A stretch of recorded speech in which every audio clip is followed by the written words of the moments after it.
Hi, it's Heather Lee Cameron. I just was at conference, Saturday afternoon session. It was a lovely session, lots of lovely speakers. But as I came out, I ran into protesters that were quite disturbing and talking about disturbing things.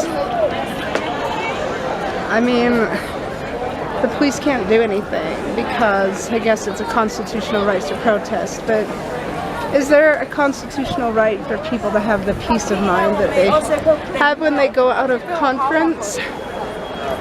Do people have that right? Or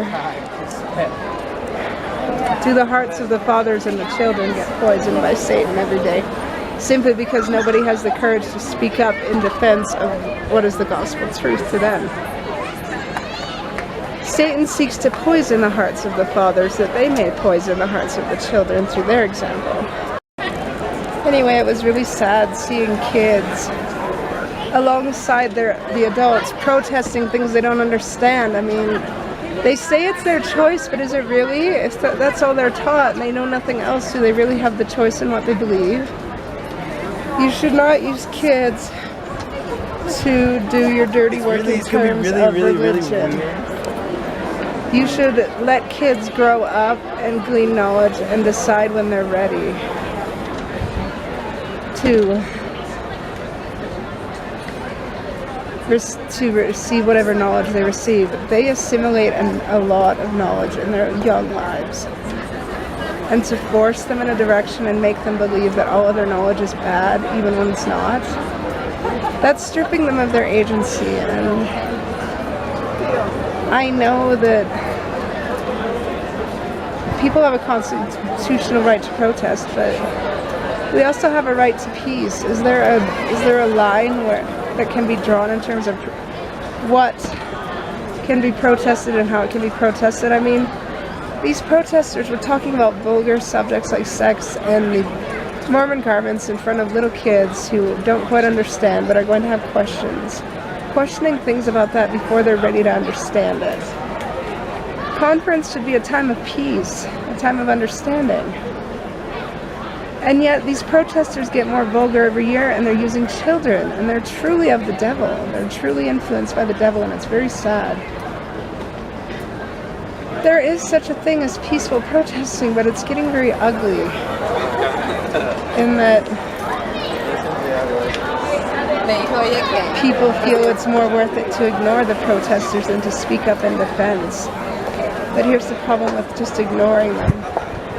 Sooner or later, those who are quiet will be outnumbered by those who protest hate and promote ugliness. So there are ways we can tactfully speak up and defend our religion. We should not be quiet in the face of protesters. We should figure out a way to stand up for our religion and do it with every fiber of our being. We shouldn't do it in a way to offend people, but we should not be quiet and allow protesters to trash what we know to be true. Of course I engaged with them. Of course I stood up for what I know to be true. Of course I said that Jesus is real. But there's only so much you can teach a dark and closed mind. You know, if people are taught to hate God and hate others and hate all things that are good, what does that do to their self-worth? It will eventually teach them to hate themselves and who they are and what they've come to be and all that's good about them. When people are taught to hate each other, they start nitpicking at themselves, and when all people are taught to do is hate and they are deprived of the opportunity and the teachings that love is, what does that do to their self-worth? When you're taught all your life to hate, like the protesters, when you're taught all your life a limited selection of knowledge and not given the opportunity to explore who you truly are and what you can truly do and what your worth is to God and to each other and to the Lord's plan, you're never going to really know what you're capable of if you just keep a one-track mind. Open your mind. Don't be afraid to stand for what you believe in. Keep an open mind. And don't engage in anger. Don't surrender your life to hate because it's a half-life.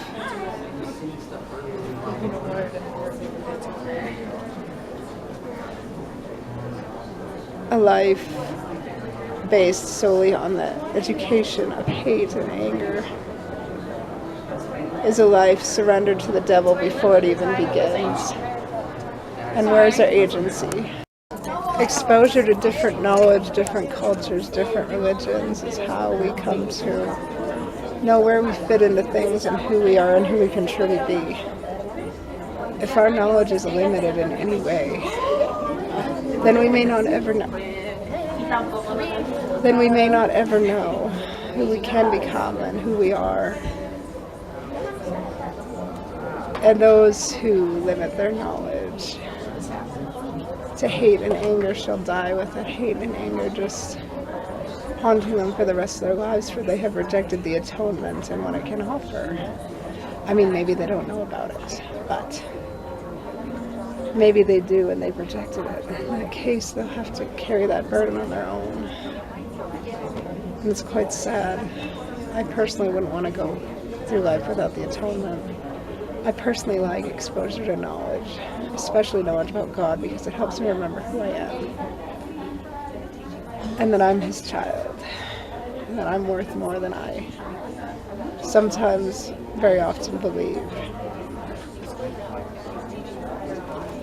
I feel quite sorry for those who limit their time and their energy to protesting something that they may not have very accurate information about, or that spend so much time invested in hate that they don't want to invest any time in love. I can't imagine life without love. Life is worth living and loving. And to truly invest time in hate, it's too much energy for me. I really feel sorry for the protesters. I will stand for what I know to be true, but after a while, you know, it's very clear that all they have been taught is to hate, and all they've been taught is inaccurate information that they've grown so accustomed to that they believe it to be true. So they're not teachable right now, sadly, because they don't believe that any other information besides what they built themselves up to believe is true. And you can't teach a closed mind. You gotta leave that to the Lord.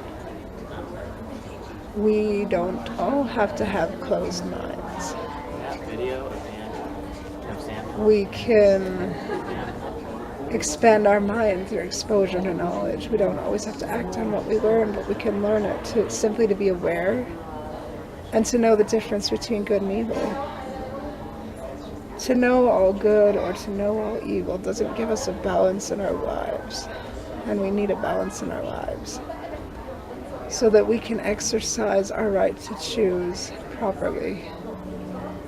Like the children I saw protesting, they've been forced basically to believe one way. They've been indoctrinated, immersed in hateful teaching so much that they don't get to think on their own, and they don't have any exposure to anything else. Exposure to different types of knowledge allows us to choose for ourselves what we want to believe. We don't have to believe everything we read, see, or hear, but we need exposure to the knowledge to know it's there. And then we are free to decide for ourselves based on all the knowledge we accumulate, but to limit our exposure to knowledge simply because it might be scary. Well, life is scary, but we can't stop living it just because we might be uncomfortable. The atonement's there to give us strength to deal with the uncomfortable and to help us keep going despite it. And we shouldn't spite knowledge just because we're scared of going outside our comfort zone. I mean, one who has passion bent on protesting conference and the church and everything to do with the Mormon church, well, without really understanding it by a reliable source. Well, it's a half-life, and I have no desire to live a half-life. Do you?